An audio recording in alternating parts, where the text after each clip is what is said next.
출애굽기 39장 32절에서 44절 3절 말씀입니다. 다 같이 한 목소리를 읽겠습니다. 이스라엘 자손이 이와 같이 성막 곧 희망의 모든 역사를 마치되 여호와께서 모세에게 명령하신 대로 다 행하고 그들이 성막을 모세에게로 가져왔으니 곧 막과 그 모든 기구와 그 갈고리들과 그 널판들과 그 띠들과 그 기둥들과 그 받침들과 붉은 물을 들인 산의 가롯 폐와 해달의 가롯 폐와 가리의 휴장과 중계회와 그 집들과 속죄소와 상과 그 모든 기구와 신성병과 순금 등장대와 그 장고 펴려 놓은 등장대와 그 모든 기구와 등유와 금 제단과 관이와 향기로운 향관 장막 휘장문과 룻 제단과 그 노물과 그 채들과 그 모든 기구와 물두멍과 그 받침과 뜰의 포잔들과 그 기둥들과 그 받침들과 뜰문의 휘장과 그 줄들과 그 말들과 성막 곧 희망에서 사용할 모든 기구와 성소에서 섬기기 위한 정교한 옷 곧 제사 직분을 행할 때 입을 제사장 아론의 거룩한 옷과 그의 아들들의 옷이라. 여호와께서 모세에게 명령하신 대로 이스라엘 자손이 모든 역사를 마침에 모세가 그 마친 모든 것을 본즉 여호와께서 명령하신 대로 되었으므로 모세가 그들에게 축복하였더라. 아멘. 아멘.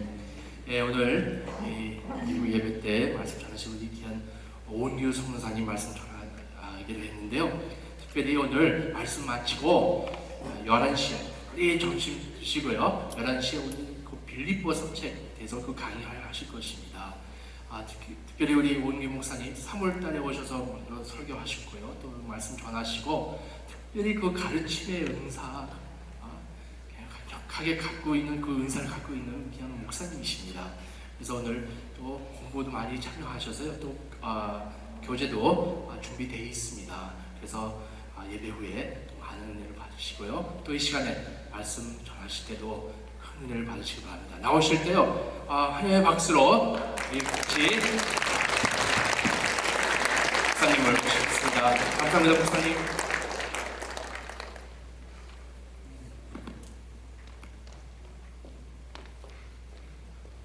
아래 있으면서 너무 감사하다. 참 이 브라질에 선교사님들이 한 150가정 정도가 한 선교사님 계시는데 참 이렇게 귀한 교회에 귀한 강단에서 귀한 말씀을 여러분들에게 함께 나눌 수 있도록 기회를 주신 하나님과 또 교회 앞에 너무 감사하게 생각합니다. 우리 말씀 받기 전에 잠시 한번 기도하겠습니다. 하나님 아버지 은혜와 사랑을 감사합니다. 귀한 강단에서 귀한 말씀을 가지고 귀한 성도들과 함께 말씀을 나누게 하심을 감사합니다. 이 땅에 사는 동안에 우리가 하나님의 말씀대로 살게 도와주시고 주의 은혜가 늘 넘쳐나게 도와주시옵소서. 모든 성경은 하나님의 감동으로 된 것으로 교훈과 책망과 바르게 함과 의로 교육하기에 유익하다 말씀하셨습니다. 이 하나님의 말씀이 우리 속에 들어와 이제는 하나님의 사람으로 온전케 되며 모든 선한 일을 행하기에 온전케 되는 아름다운 역사 이루게 하여 주옵소서. 오늘도 연약하고 부족한 종 세우셨사오니 주의 말씀 온전히 증거할 수 있도록 도와주시옵소서. 예수님의 이름으로 감사하며 기도하옵나이다. 아멘. 지난 3월에 여러분들과 함께 어떻게 하면 우리의 신앙의 집을 잘 세울까에 대해서 말씀을 나눴습니다. 몇 분이나 기억하시는지 모르겠습니다만 지난 3월에 어떻게 하면 우리가 우리의 신앙의 집을 잘 세울까? 첫 번째로 우리의 신앙을 잘 전수하자. 우리 자녀들에게 전수하자. 신앙을 전수함으로 신앙의 집을 세우자. 두 번째는 우리가 기도함으로 신앙의 집을 세우고 또 한 걸음 더 나아가서 우리가 우리 자녀들에게 영향력을 미치면서 우리가 신앙의 집을 세우자라는 말씀을 함께 나눴습니다. 그렇습니다. 신앙생활은 마치 우리가 어떻게 보면 하나의 집을 짓는 것과 똑같습니다. 자, 성경에 보면은 가끔 우리의 신앙생활을 집을 짓는 것으로 또 우리들을 신앙의 집을 짓는 건축자로 비유하는 것을 종종 볼 수가 있습니다. 예수님께서도 산상복음 마태복음 5장에 시작하시면서 마지막 7장에 이 산상수훈을 마지막으로 결말을 지으시면서 다음과 같은 말씀하셨습니다. 너희가 신앙의 집을 짓는데 반석 위에 집을 세울 것이냐 아니면 모래 위에 집을 세울 것이냐, 그런 도전의 말씀을 주셨습니다. 고린도전서 3장 10절 말씀에 보니까 사도 바울도 다음과 같은 말씀을 했습니다. 내게 주신 하나님의 은혜를 따라서 내가 지혜로운 건축자와 같이 터를 닦아둔다. 우리들을 신앙의 집을 짓는 건축자로 성경에 비유를 한 것을 볼 수가 있습니다. 그런데요, 우리가 신앙의 집을 짓는 그 시작도 중요하고 때로는 과정도 중요하지만은 그 신앙의 집을 어떻게 마무리하느냐 하는 것은 굉장히 중요하다는 것입니다. 시작도 중요하고 과정도 중요하지만은 내가 우리의 신앙의 집을 어떻게 마무리할 것인가 하는 것은 너무나도 중요하다는 사실입니다. 1945년도에 미국에 돌풍을 일으켰던 명설교가 세 분이 있었습니다. 첫 번째 사람은 척 템플턴이라고 하는 사람이었어요. 이분은 그 당시에 복음주의 협회가 뽑았던 아주 강력하게 설교를 잘했던 설교가 중에 한 사람이었다고 합니다. 너무 말을 잘하다 보니까 방송국에 때로는 신문 해설가로 불려다니다 보니까 이 사람은 세상으로 흘러가 버리고 말았어요. 처음 시작은 너무나 좋았어요. 아주 선풍을 일으켰고 돌풍을 일으키고 많은 사람들에게 영향력을 끼쳤던 목사지만은 마지막에 이 사람이 숨을 거둘 때에는 예수를 부인하는 그런 지경에까지 이른 것을 볼 수가 있습니다. 두 번째 사람은 브론 크리포드라고 하는 사람이었어요. 이 사람은 한 세기에 나올까 말까 하는 설교가였다고 합니다. 아주 어마어마한 영향력을 미친 사람이었어요. 젊어서부터 목회를 했는데 큰 목회를 했었고 부흥회를 인도할 적마다 수많은 사람들이 주님 앞으로 돌아오는 이런 역사를 일으켰던 사람이었어요. 18세기에 미국에 있었던 명설교가 중에 한 사람, 조나단 에드워드, 이 사람 다음으로 이 브론 크리포드라는 사람이 아주 유명한 설교가다, 그렇게 정평이 나 있었습니다. 그런데 이 사람도 세상적으로 점점 흘러가 버리기 시작했습니다. 그래서 결국에는 35살 나이에 가족과 자녀들을 다 버려둔 채 한 여인 속에서 쓸쓸히 홀로 숨을 거두고 만 사람이었습니다. 35살 나이였습니다. 처음 시작은 화려했지만 과정은 좋았지만은 이 사람의 마지막 생애의 마지막은 그렇게 쓸쓸히 한 여인 속에서 숨을 거두는 그런 생을 마감한 것을 볼 수가 있습니다. 세 번째 사람은 어떻게 보면은 이 척 템플턴이나 브론 크리포드보다 조금 설교가 떨어졌다고 합니다. 그런데 시작은 이렇게 미미했지만은 과정은 별로 안 좋았지만은 그 사람의 마지막을 보면은 너무나 아름답게 마무리한 것을 볼 수가 있습니다. 그 사람은 여러분들이 너무나 잘 아시는 바로 빌리 그레이엄 목사님이십니다. 이분은 다른 사람들보다 척 템플턴이나 브론 크리포드보다 별로 설교를 잘 하지 못한 사람이었지만은 시작은 이렇게 미미했지만은 과정도 별로 화려하지 못했지만은 그 사람의 마지막은 정말 하나님 앞에 잘 마무리했던 것을 볼 수가 있습니다. 여러분들, 우리의 신앙의 집도 마찬가지라고 생각합니다. 우리가 어떻게 시작하느냐도 중요하고 어떤 과정을 거치느냐도 중요하지만은 사실 우리가 우리의 삶에 신앙의 집을 짓는 데에 마무리를 어떻게 하느냐 하는 것은 너무나도 중요하다는 사실입니다. 저도 2년 전에 한번 강단에서 설교를 하다가 쓰러진 적이 있습니다. 그래가지고 뭐 교회가 난리가 났죠. 그래서 앰뷸런스를 부르고 예배 도중에 저는 앰뷸런스에 실려가지고 병원에 갔습니다. 갔는데 아무 이상이 없대요. 근데 저는 쓰러졌어요. 제가 쓰러지고 난 다음에 많은 생각을 하게 됐어요. 아하, 나도 이제 늙었구나. 나도 이제 늙었구나. 그 생각이 조금 탁 들더라고요. 두 번째, 이제 나도 하나님 앞으로 갈 때가 되었구나. 그렇다면 나는 어떻게 마무리를 해야 될 것인가? 어떻게 마무리해야 될 것인가? 어제 저녁에도 임직자들 분들하고 같이 이렇게 말씀을 나누면서 제가 이런 얘기 좀 비슷한 얘기를 했어요. 정말 옛날에 제가 제자 훈련을 시킬 때는요, 엄청나게 빡세게 훈련시켰어요. 시간 1분 1초도 늦으면 안 됐어요. 성경 암송 또박또박 하도록 그렇게 훈련을 시키고 아주 정확하게 그렇게 살려고 애를 쓰고 완전하게 살려고 애를 썼던 사람이었어요. 그런데 나이가 들어가니까 이제는 좀 바뀌더라고요. 왜? 안 되는 거예요. 이제는 주님 앞에 갈 날이 얼마 멀지 않았다는 것이죠. 마무리를 어떻게 지어야 될 것인가? 우리의 시작도 중요하고요, 과정도 중요하지만은 우리가 어떻게 마무리를 짓느냐 하는 것은 너무나도 우리 삶에 있어서 중요하다는 것이죠. 여러분들 과거 여호수아의 삶을 살펴보면 여호수아 1장 1절에 보면은 모세의 종 눈의 아들 여호수아에게 하나님이 말씀하셨다 그랬어요. 그의 시작은 모세의 종으로 시작을 했어요. 그런데 여호수아서 24장 29절 말씀해 보니까 여호수아가 마지막 눈을 감는 순간에는 여호와의 종 여호수아가 나이 110세에 죽었다, 그렇게 기록하고 있어요.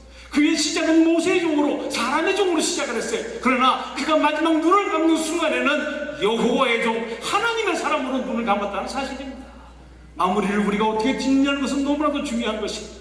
종 시작은 사람의 종으로 시작했을는지 몰라도, 우리가 좀 미미하게 시작했다 할지라도, 별로 화려하게 시작하지 못했다 할지라도 우리의 마지막 마무리를 정말 하나님의 종으로, 하나님의 사람으로 우리가 마무리 짓는다면 이것이야말로 아름다운 것이오.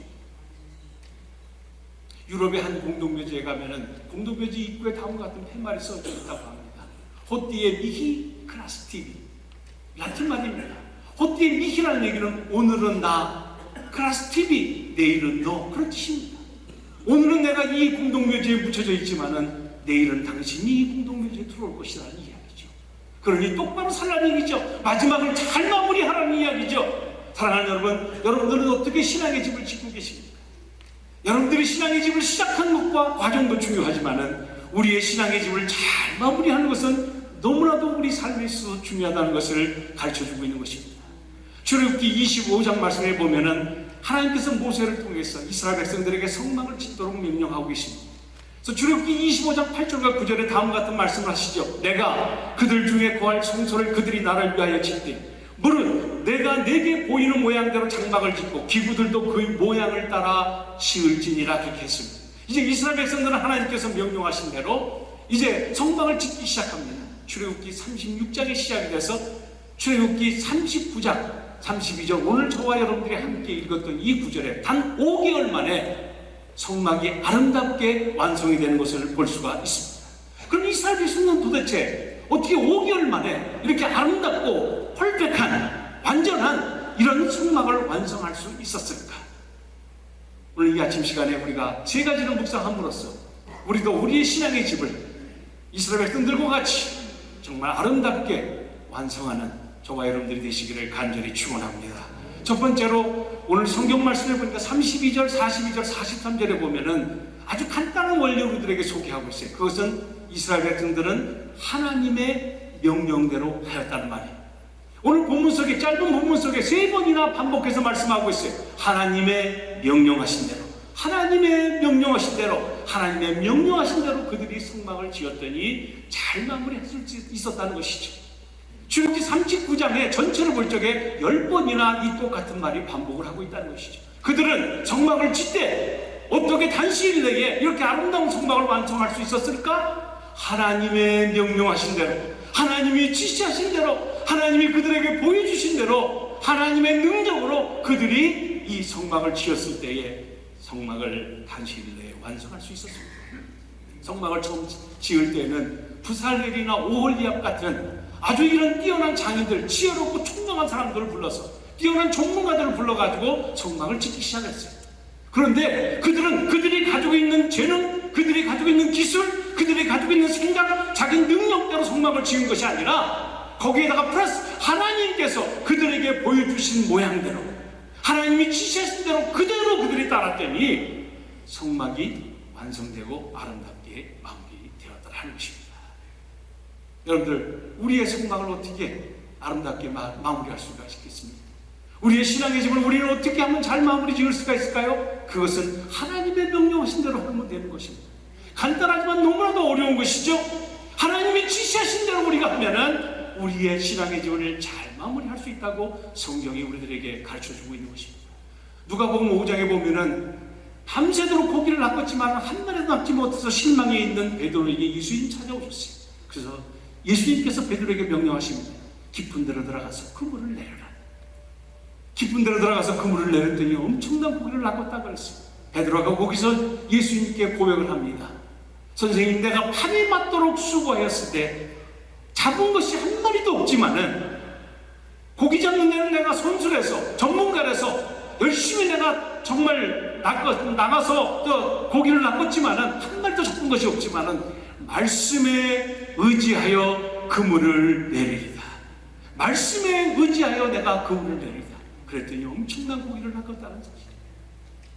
하나님의 말씀에 명령대로 순종했더니 그의 삶에 풍요로운 것이 찾아왔다는 것이죠. 이것을 사역 초기에 경험했던 이 베드로전서 사역 말기에 4장 11절에 다음같이 고백하고 있습니다. 만일 누가 말을 하려거든 하나님의 말씀을 한 것 같이 하고, 만일 누가 봉사를 하려거든 하나님께서 공급해 주시는 힘으로 하는 것 같이 하라. 누가 말을 하려거든 하나님의 말씀을 하는 것 같이 하고요, 누가 만약에 봉사를 하려거든 하나님께서 공급해 주시는 힘으로 하는 것 같이 하라. 사랑하는 여러분, 우리가 주의 일을 할 적에요, 주의 교회를 섬길 때에 우리의 힘으로 우리의 능력으로 하는 것이 아니죠. 우리의 재능을 가지고 하는 것이 아니라는 것입니다. 우리는 예수 그리스도를 믿는 순간서부터 우리의 모든 것들을 다 내려놓은 것입니다. 십자가에 다 죽었다는 것입니다. 그래서 우리의 기술로, 우리의 능력으로, 우리의 생각으로, 우리의 힘으로 하는 것이 아니고 하나님께서 우리들에게 공급해 주는 힘으로 우리는 주의 일을 감당할 수 있다는 사실입니다. 이런 마음을 가지고, 이런 자세를 가지고 우리가 주의 일을 봉사할 적에, 주의 사역을 할 적에 우리의 신앙의 집을 잘 마무리 지을 수가 있다는 사실이죠.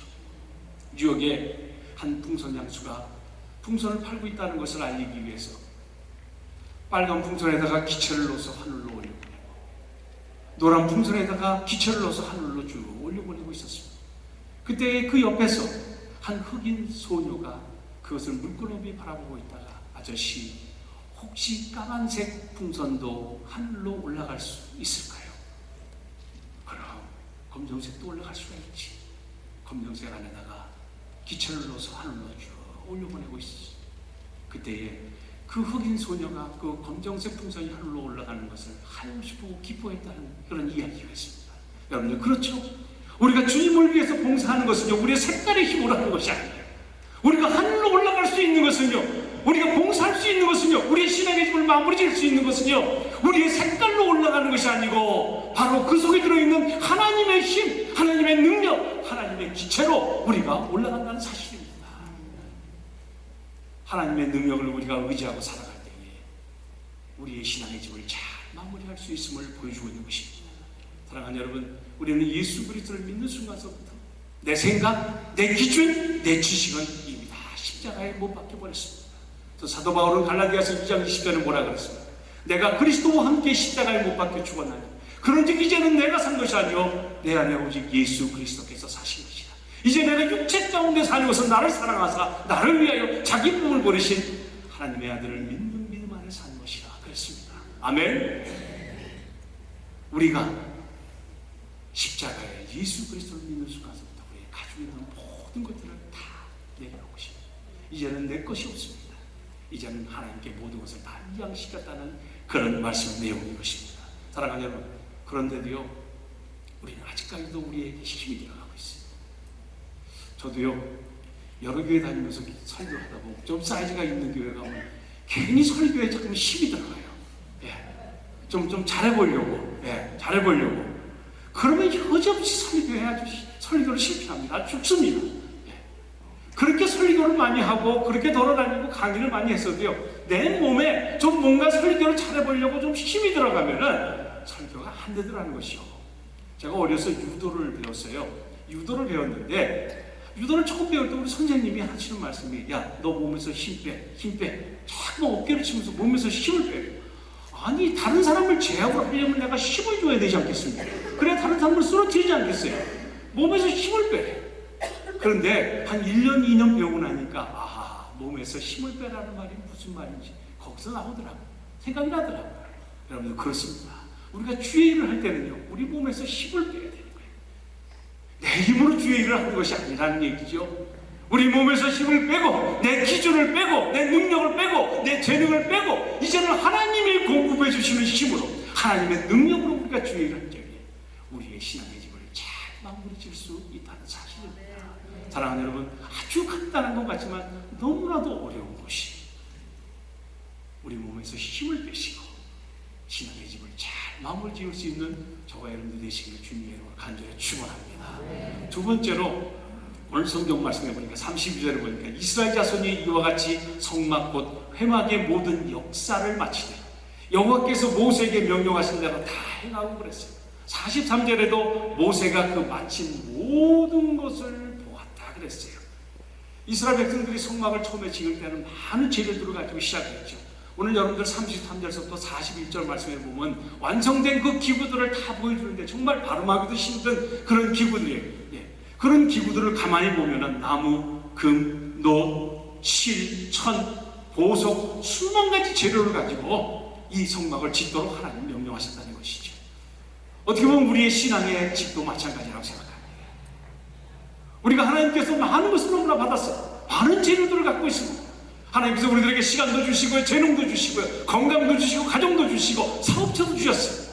이 많은 재료들을 가지고 우리가 하나님의 집을 완성을 짓는데 한두 개만 완성하는 것이 아니고 바로 모세가 이야기한 대로 모든 것을 다 완성하였다. 모든 것을 다 행하였다. 하나님의 명령하신 대로 모든 것을 다 마쳐야 된다는 것입니다. 우리는 수만 가지 재료를 하나님으로부터 받았습니다. 이것을 가지고 하나님께서 우리에게 맡겨주신 모든 역사를 우리는 다 마무리해야 된다는 사실이죠. 누가복음 13장에 보면 한 포도나무 밭에 무화과 나무를 심은 주인의 이야기를 소개하고 있습니다. 이 비유가 나오는 그 배경을 잠깐 살펴보면은 어떤 사람들이 예수님께 와서 다음과 같이 구합니다. 예수님, 빌라도가 말입니다. 갈릴리 사람 몇 사람을 죽여가지고 그 제단에다가 그 피를 갖다가 뿌렸답니다. 그랬더니 예수님께서 그들에게 다음과 같이 말씀하십니다. 그 빌라도 손에 의해 가지고 죽은 갈릴리 사람이 너희들보다 죄가 많기 때문에 일찍 죽은 줄 아느냐? 그것이 아니다. 너희들을 아직까지 살려주신 이유는 열매를 맺기 위함이다. 그런 말씀을 합니다. 그러면서 예수님께서 하시는 말씀이 얼마 전에 신라한 망대가 무너졌는데 18명이나 그 망대에 깔려 죽었다. 그 죽은 사람이 너희들보다 죄가 더 많기 때문에 일찍 죽은 줄 아느냐? 아니라는 것이죠. 너희들을 아직까지 살려주신 이유는 무언가 하나님께서 원하시는 열매가 있기 때문에 살려주신 것이다. 그런 말씀을 하면서 누가복음 13장에 한 포도나무 밭에 무화과 나무를 심은 주인의 이야기를 비유로 말씀하고 있는 것입니다. 귀한 포도나무 밭에다가 무화과 나무를 심었다. 3년 동안 물도 주고 비료도 주고 열심히 가꿨지만은 열매를 기다리고 있는데 열매가 맺히지 못하다 찍어버리려고 하다가 종이 와서 주인에게 간청을 하니까 주인 1년만 더 참고 기다려 주셨어요. 그랬더니 더 참고 기다리는 주인의 심정을 보여주고 있는 것입니다. 여기에 주인은 바로 하나님 아버지를 가르쳐주고 있고요. 그 무화과 나무는 바로 보잘것없는 우리와 같은 존재를 가르쳐주고 있는 것입니다. 우리는 정말 꽃도 없고요, 보잘것없고 흔하디 흔한, 이스라엘 나라에는 정말 흔하디 흔한 나무가 무화과 나무입니다. 그런데 흔하디 흔한 이 무화과 나무 같은 존재들을 비싼 포도나무 밭에 우리를 심어서 구원을 줬단 말입니다. 그리고 하나님께서 우리들에게 시간도 주시고 물질도 주시고 건강도 주시고 수많은 재료들을 줘서 언젠가는 열매 맺을 수 있겠지 기다려보는데 열매를 맺지 못하자 찍어버리려고 하다가 그래 1년 더 참고 기다리면은 열매 맺을 수 있겠지 참고 기다리시는 주인의 심정을 우리들에게 보여주고 있는 것입니다. 사랑하는 여러분, 오늘날 우리가 밖에 나가면 수많은 사람들이 죽어가고 있습니다. 질병으로, 전쟁으로, 사고로 수많은 사람들이 죽고 있습니다. 그런데 하나님께서 왜 우리들을 살려주셨다는 얘기죠. 우리들에게 하나님께서 이렇게 귀한 날을 우리들에게 주시고 이 시간에 와서 하나님 앞에 우리가 은혜의 말씀을 들을 수 있도록 이런 기회를 주셨다는 것이죠.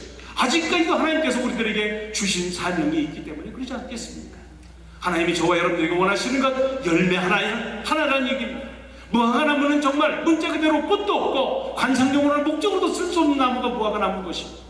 이렇게 보잘것없는 우리들을 비싼 포도나무 밭에 심어서 3년 동안 많은 재료들을 줘가지고 열매를 맺기를 기다렸는데 열매를 맺지 못하자 찍어버리려고 하다가 1년 더 참고 기다리시는 하나님의 심정을 보여주고 있어요. 어느 목사님이 목회를 하고 있는데 목사님 속을 바닥바닥 긁어놓는 집사님이 계셨다고 합니다. 너무 막 목사님을 괴롭히니까 하나님 목사님이 하나님 앞에 나와서 기도합니다. 하나님, 아무리 집사님 때문에 도저히 목회할 수 없어요. 저 아무리 집사님 빨리 천국에 좀 데려가 줬으면 좋겠어요. 오죽한 목사님이 그렇게 기도했겠어요, 그렇죠? 천국에 빨리 데려갔으면 좋겠어요. 그때 하나님이 쓱 나타나셔서 하시는 말씀이 얘야 그 집사는 아직 올 때가 안 되었는지라 그러더래요. 아직 갈 때가 안 됐나 보다. 좀 더 그래서 신앙생활을 잘해보려고 집사님하고 좀 이렇게 좀 친해보려고 했는데 사람이 그렇게 쉽게 변합니까? 안 변하잖아요. 계속 속을 썩이는 거예요. 목사님이 다시 강단원에 올라와서 두 번째 기도합니다. 하나님, 그 집사님 천국에 갈 때가 안 됐으면 차라리 다른 교회 좀 보내주세요. 왜 하필이면 우리 교회 가지고 내 속을 이렇게 바닥바닥 긁어놓습니까? 아니 널린 게 교회인데 다른 교회 보내주세요. 그랬더니 두 번째로 하나님이 나타나셔서 하시는 말씀이에요. 그 집사는 갈 데가 없는지라 그러시더래요. 갈 데가 없으니 내가 고도해야 되겠지. 목사님이 그래도 잘해보려고 애를 많이 쓰는데 안 되는 거예요. 마지막으로 비장한 각오를 가지고 강단 위에 올라와서 눈물을 펑펑 쏟으면서 목사님이 기도하는 거예요. 하나님, 천국에 갈 데도 안 됐고 다른 교회도 갈 데가 없으면은 그럼 좀 변화 좀 시켜주세요. 이 집사님 좀 변화 좀 시켜주세요. 그렇게 기도했다고 합니다. 그랬더니 하나님이 세 번째 나타나셔서 슬픈 기색으로 하나님이 쏙 나타나셔서 하시는 말씀이 너도 변화 못 시키는데 내가 어떻게 변화시키지? 하나님 그러시더라고요. 물론 웃자고 한 이야기입니다. 그런데 목사는 못하지만은 하나님은 우리에 대해서 오래 참고 기다리시는 심정을 이 예화 속에서 가르쳐주고 있지 않습니까? 하나님은 우리에 대해서 정말 오래 참고 기다리시는 분이죠. 우리들에게 수많은 재료들을 주시고 물도 주시고 비료도 주시고 수많은 재료들을 주셔서 우리들로 하여금 어떻게든지 열매 맺을 수 있는 사람이 되도록 우리 하나님은 우리에 대해서 참고 기다리시는 분이라는 것입니다. 사랑하는 여러분, 그렇습니다. 우리들은요, 세상 사람들은요, 수명이 다하면 사람이 죽는다고 이야기를 하고 있습니다. 그러나 우리 그리스도인들은 수명이 다하기 때문에 죽는 것이 아니죠. 우리 그리스도인들은 사명이 끝날 때에 우리는 죽는 것입니다. 그렇지 않습니까? 우리 그리스도인들은 세상 사람들과 틀리다는 것이죠. 우리는 사명이 다했을 때에 하나님께서 우리를 데려가시는 것이에요. 그렇기 때문에 우리가 사명을 당할 때까지 우리의 모든 역사를 우리는 힘을 다해서 마쳐낸다는 것이죠. 찬송가 240장에 보면은 이 장례식 때 많이 부르는 찬송 아닙니까? 주가 맡긴 모든 역사 힘을 다해 마치고 요단강을 건너가서 기쁨으로 주의 얼굴 뵈리라. 장례식장에 부르는 찬송입니다. 그러나 이 찬송은 사실 장례식장에 부를 찬송이 아니죠. 이건 살아생전에 우리가 이 땅에 사는 동안에 정말 주가 맡긴 모든 역사, 하나님이 가진 모든 재료를 가지고 우리가 힘을 다해서 마친 후에 그 다음에 우리가 요단강을 건너갔을 때에 우리는 주님의 얼굴을 기쁨으로 맞이할 수 있는 사람이 되지 않겠습니까? 제 장모님이 97세에 돌아가셨어요. 장수하셨어요. 근데 마지막 돌아가시기 3년 정도는 참 심하게 고생을 하시고 돌아가셨어요. 어려울 때마다 몸이 고통스러울 때마다 오서방, 하나님이 왜 나를 빨리 안 데려가시노? 하나님이 나를 빨리 왜 안 데려가시노? 제가 하루는 어머님의 손을 붙잡고 그렇게 말씀드렸어요. 어머님을 하나님께서 살려주신 이유는 아직까지도 어머님이 하시는 일이 있기 때문입니다. 어머님의 사명이 다했을 때에 하나님께서 어머님을 데려가실 것입니다. 그렇게 말씀드렸어요. 그렇죠, 여러분? 나는 아무 쓸모짝이 없는 노인네야. 나이 들어서 내가 우리 교회에 내가 무슨 쓸모짝이 있을 거. 여러분들 절대로 그 생각하지 마세요.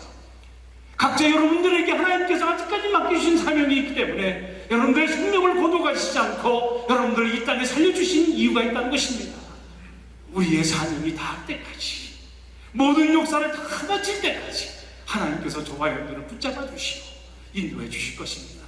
그 사명을 다 하실 수 있는 하나님이 주신 모든 재료를 가지고 사명을 잘 마치시고 우리의 신앙의 집을 마무리 지을 수 있을 때까지 하나님 앞에 충성을 다하시는 저와 여러분들 되시기를 간절히 바랍니다. 하나님께서 우리들에게 주신 그 아름다운 재료들을 가지고 우리의 신앙의 집을 잘 마무리 지을 수 있는 저와 여러분들 되시길 주님의 이름으로 간절히 축원합니다. 마지막 세 번째로, 그럼 하나님께서 왜 이스라엘 백성들에게 이렇게 수많은 재료와 시간과 노력을 들여서 성막을 짓도록 명령하시나요? 하나님께서 생각하신, 하나님께서 원하시는 이 성막은 과연 어떤 것일까? 오늘 말씀 속에서 한번 우리가 생각을 해보고자 합니다. 원래 이 성막의 진정한 목적은 율법으로 구원받지 못하는 사람들을 성막 안에 들어와서 하나님을 만나서 구원받도록 했습니다. 그래서 성막 안에서 하나님을 만나도록 했고요. 성막 안에서 하나님으로부터 많은 은혜와 죄 용서를 받을 수 있도록 그렇게 만들기 위해서 하나님께서 성막을 짓도록 명령하셨다는 것입니다. 하나님께서 저와 여러분들에게 수많은 죄를 주시고 왜 우리들로 하여금 신앙의 집을 짓도록 명령하셨을까? 이 신앙의 집을 잘 마무리하도록 명령하셨을까? 그것은 바로 우리를 통해서 우리의 신앙의 집을 짓뿐만 아니라 우리의 신앙의 집을 통해서 내가 지은 신앙의 집을 통해서 수많은 영혼들이 구원받기 위한 바로 선교적인 사명을 우리들에게 주시기 위함이라는 것입니다. 그래서 나를 통해서 나의 신앙의 집을 통해서 수많은 영혼들이 구원받기를 원하신 것이 하나님의 진정한 목적이라고 오늘 말씀 속에서 찾아볼 수가 있습니다. 저는 오랫동안 선교 사역을 해온 사람입니다. 제가 선교 사역을 하면서 두 가지를 느낀 것이 있어요. 첫 번째, 선교는 사업이 돼서는 안 되고 사역이 되어야 되겠다. 오늘날에 많은 사람들이, 많은 선교사들이 잘못하는 것 중에 하나는 선교는 사역으로 생각하지 않고 선교를 사업으로 생각하는 사람들이 너무 많다는 사실이에요. 선교는 사업이 아니고 선교는 사역이라는 것입니다. 저도 아직까지도 많은 부족함이 있는 사람입니다. 제 마음속에 아직까지도 가지고 있는 것은 선교는 절대로 사업이 돼서는 안 된다. 선교는 사역이 됩니다. 그러면 선교가 사역이 되기 위해서는 선교의 초점이 무엇인가? 선교의 진정한 포커스가 무엇인가? 그것은 사람의 영혼을 구원하는 선교가 되어야 된다 하는 것입니다. 여러분들 그렇습니다. 여러분들의 신앙의 집을 왜 잘 마무리해야 됩니까? 우리의 신앙의 집을 통해서 영혼을 구원하기 위한 이 신앙의 집이 되기 위해서 여러분들이 애를 쓰셔야 된다는 사실입니다. 사도 바울도 골로새서 1장 28절과 29절에 다음과 같은 말씀을 했습니다. 그가 우리를 전파하여 각 사람을 권하고 모든 지혜로 각 사람을 가르치며 각 사람을 그리스도 안에서 완전한 자로 세우려 함이니 이를 위하여 나도 내 속에서 역사하시는 하나님의 역사를 따라 힘을 다하여 수고하노라 그랬습니다. 각 사람, 사도 바울의 선교의 핵심은 각 사람 영혼을 구하기 위한 것이 그의 선교 사역에 초점했다는 사실입니다. 우리가 신앙의 집을 왜 잘 마무리해야 될까? 아니, 하나님이 원하시는 진정한 신앙의 집은 무엇인가? 그것은 바로 영혼을 구원하는 신앙의 집을 지어야 되는 것입니다. 성경에 보면 세 가지의 영원한 것이 있어요. 첫 번째는 하나님이 영원하다고 그랬어요. 하나님이 영원부터 영원까지 계신 분이십니다. 두 번째는 하나님의 말씀이 영원하다고 그랬어요. 베드로서에 보면 푸른 시들고 꽃은 떨어지되 주의 말씀은 세세 무궁토록 있도다 그런 말씀을 했어요. 하나님의 말씀이 영원하기 때문에, 하나님이 영원하시기 때문에 우리는 그분에게 투자를 하는 것이고 말씀에 우리의 삶을 투자하는 것이고, 세 번째로 사람의 영혼이 영원하기 때문에 우리는 그 사람에게 투자를 해야 된다는 사실입니다. 우리가 이 땅에 사는 동안에 우리가 가지고 있는 수많은 재료를 가지고 우리의 신앙의 집을 세워야 되는데 어떤 신앙의 집을 세워야 될까? 우리 신앙의 집의 목적은 바로 사람의 영혼을 구원하는, 여기다가 투자를 하는 우리 신앙의 집을 지어야 된다는 것을 가르쳐주고 있습니다. 사랑하는 여러분, 올해 한 해 하나님께서 저와 여러분들에게 많은 은혜를 주셨습니다. 시간과 재료와 물질과 건강과 가족을 주셨습니다. 이것을 통해서 우리의 신앙의 집을 아름답게 잘 마무리하셔서 언젠가는 우리가 주님 앞에 서서 하나님 앞에 우리가 지은 신앙의 집을 하나님 앞에 보여주고 중공검사를 받아야 될 텐데 잘했다 칭찬받을 수 있는 이런 충성된 종이 되시길 주님의 이름으로 간절히 축원합니다.